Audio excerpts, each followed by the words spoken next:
he is just not just a player, but as well one of their base builders, and he is really creative as well with those defensive styles which he can put up. But right now he has to perform on offense, and he is going in again with the Warden charge, this strategy which they have played so much this tournament so far and have said, hey, that's our strategy, we're sticking to this, we have tried to master it, to be as consistent as possible, getting our 15 stars and relying on our defense as he's slowly approaching further into the base to get the fireball, most likely on one of those Inferno towers to get the right tower down as well. Yeah, looking at this, we've seen 4 seeking air mines down there already, which Ninja has very successfully managed to avoid by sending in those balloons one after another. Once he sees one, he knows that there's potential for more, so he's gradually been sending them in. We had the skeleton down there. There's another seeking air mine tribe, clearly aiming to bait this area of the base, slowing Ninja down, if nothing else, even though he is dealing with this incredibly well. Yeah, so far he did a great job. Another skeleton trap popping up, which means at this point he had already crossed the first 60-second mark. He has to make sure that with the strategy, you already have time issues, and you have to make sure that you're not running into too many time issues on the end. Remember, it is in hard mode, which means the equipment are capped. The common ones are level 15, the epic ones are level 21. The heroes deal even less damage, while the defense deal more damage. So overall, it is way harder, especially with those time-intense strategies. Yeah, we are halfway through this attack, still just setting things up very rhythmically here. Warden down to the bottom, Flinger on the left. There is the invisibility spells, does get the Warden fireball off in order to take out a bunch of defenses in the middle. Has to be careful here as well if he does want his Warden to survive. But I feel like with not taking on the Client Caster and possibly a lot of Ice Golems in there, this will be a big problem with time. We have the Supermans at the top side doing their best. The invisibility spell to keep that Warden alive. The Queen and King are slowly making their way towards the Town Hall. But due to at this point, we're having only 55 seconds left. Time is ticking for him. Yeah, this is that pressure situation as well, where you know time is ticking, so you have to get moving, and that is where mistakes can happen. Super Minions not getting great value to the left side of the base. Couple of defenses, but more just cleaning things up. Like you said, here comes some Ice Golems into the last 30 seconds, and he still has to push through them to get to the Town Hall too. And there is no wall break. The Queen cannot reach the Town Hall, and that is terrible for him because the Warden just went down. The Royal Champion is stuck on the Ice Golems we were talking about. He's trying to reinforce, he's trying to save this. There's the Rage spell, there is the Earthquake for the Town Hall. Does the Town Hall to go down? Wow. Yes, the second star is secured. Remember, for the group, you don't just need stars, you need percentages as well, because that can be so important moving on. It is an 86% at this point, which means they will stay ahead of the percentage that was seen. Problematic situation where they have to triple every single attack and still have to hope for a defense. It feels like, to some degree, like the first match where they were performing quite solid on offense, but the defense did not really work out. Even though they were putting so much effort into it, it just did not happen. The defenses did not happen for them, and this is what they're relying so much with this overall approach. And maybe they just said, hey, we're just switching it up. No Warden charges anymore. We're going in with the Vagaries and the Root Riders. Yeah, a couple of early deployment on the Druids there, just moving forward to protect the Skeletons, and they are, now switching across towards the Root Riders, trying to just get a dominating 3-star and try and just flip the war in your hands, if you will. But this is very much in Tribe Gaming's favor. Stamina Esports with so much pressure. Hawk is dialed in as he overgrowths the Town Hall and the other defenses in that region to make sure there's not as much damage on the Root Riders as they pass through this area. Yeah, they keep opening those little compartments, going close to the north, while the Quadcheck Queen is following the outside, having her healers. We have the Royal Champ equipment. The Spear is now active, and he's trying to slowly make it towards the Town Hall, but he has another overgrowth, and he's going to turn it, well, invisible and invincible yet again. Not many defenses are left standing except that Town Hall. That's going to be the last one. And Corbin, he still has the Warden ability left. maybe I look a bit different. Oh. Warden ability ready for that Town Hall with the Rage and 2 freeze as well, Bash. Here we go. Town Hall is about to come back alive. Fireball as well for the end, just to finish it off in style. What a crazy move, knowing that he's trying to lay it to the end. But wait a second. Whoa, wait a second. What is going on there? The Town Hall did not...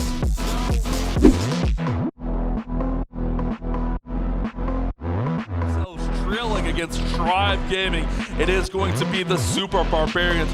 One final hand wipe. I think I need to utilize that. Half the time I'm all over the place. One final hand wipe to make sure that you're swiping and pressing and hitting the right areas of the screen. But this attack has worked out very well for the squad so far. Let's see if Nachoa can get yet another 3-star. Yeah, with the Warden now down to the left side, we have the Flame Player going to move through. You got to keep your eye on that ground expo. Because if it locks into the Flame Player, that's a big problem. So the Warden is over here to tank exactly that. Fantastic job of the Owls trying to help us. If the Warden does have to invest that rage, you would have lost that Warden force the ability because you want to use the Fireball into the core. This is the exact same strategy he used against Stamina Esports. He was rewarded with the 3-star. Remember, Milliseam MG did go perfect. One thing I do want to point out here, even if Tribe are able to hold this lead, that does not mean Milliseam will be eliminated. It is a group stage. Tribe, ooh, Fireball lands. Ooh, I was wondering if that Clan Castle was going down. It barely goes down there. But Tribe will play Stamina Esports next, and really, Tribe could help out Milliseam. If they win here and then they do win the next match, that would mean Milliseam would actually advance with the 1-run record at Stamina 0-2. However, if Tribe win this, lose the next one, then we have a 1-1 group, Carbon, and we'll have to talk about all those tiebreakers. And if that happened, all my predictions would have been wrong, even though I predicted 1-1-1, but it would have been the reverse of every single one of the matches. But let's see as Nachoa is now pushing in with the rest of this attack as Super Barb's coming down a skeleton spell out in front of this Grand Warden so he can continue his way safely in towards the Monolith. More Super Barbs to help funnel him in through the top side. Oh, the Warden, oh, he stayed alive, did have to invest that rage as the heroes, King and Queen, are pushing into the right side. I think that's one of the most impressive things that all of these players have been able to do with this attack, is know when that Warden needs a rage. Warden is still being hit by that Monolith. He may have to invest another spell here to make sure that the Warden can get through that Monolith and then hop over to the Eagle Artillery.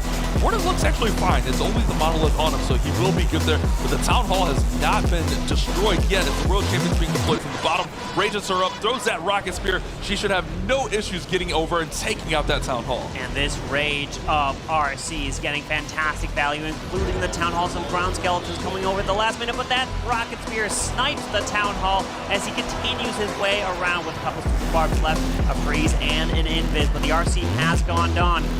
He needs to continue down to the bottom side where we have the ground expo, 3 Teslas and some Wizard Towers. So the question is about time. Can he continue while the Warden is going to take the expo?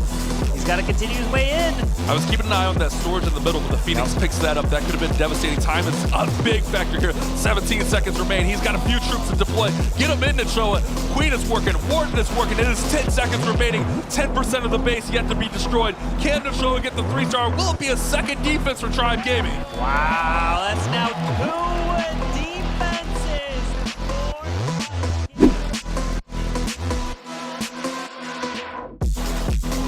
Well educated, and Max is flying in with Aruba, I guess not flying yet. He is trouncing through the base with a Root Rider double overgrowth attack. We saw him use this in the first 4 very successfully. Minute 43 on that 3-star. Let's see if he can replicate it.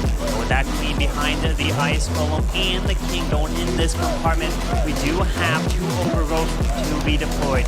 And this is a safer overgrowth type of attack. When you only bring 1, we've seen many 1-star results from that. So let's see him utilize the overgrowth properly, continuing his way around, as this can help his speed as well. It has been quick, especially in the previous meta, as we are pushing the Root Rise down to the bottom side with some Druid assistance. But this King and Queen are going to push into the Ricochet Cannon and luring out this Clan Castle.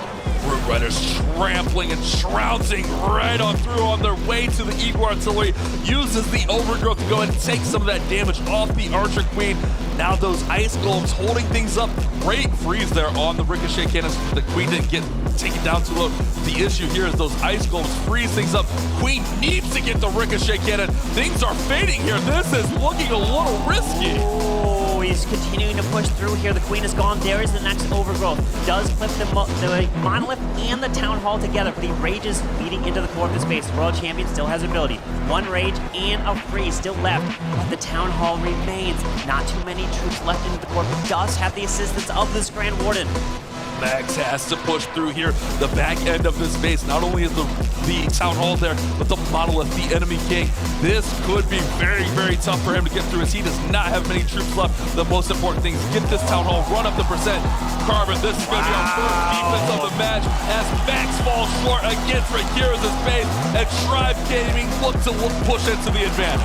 And that is a huge defense for Tribe Gaming. That's what Stanima Esports were hoping for to try to get against Millicene MG. So now Tribe, with the defense, they can try to get 15 stars. It doesn't matter about time. You can just play it safe. And the question is, for all these players, did they have a backup strategy that is a safer 3-star versus trying to be a little bit more efficient? The crowd has gone insane here for Tribe. Tribe presence is strong as these final few troops trying to do anything, but they will not. It's going to be an 85% 2-star for Max.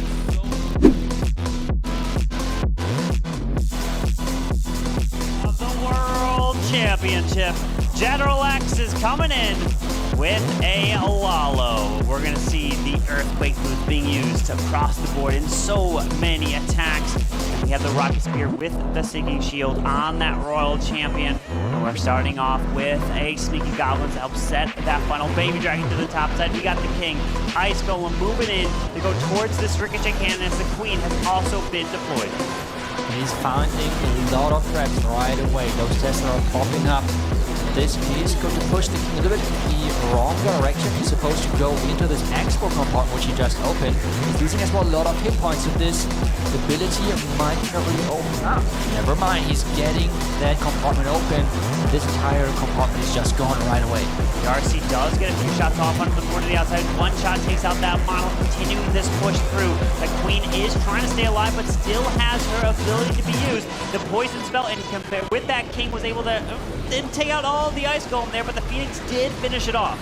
You saw his reaction. He was not happy about this wall break, targeting that gold sword at the top. I think he wanted to go for the town hall. He was hoping for the wall break to target that core compartment.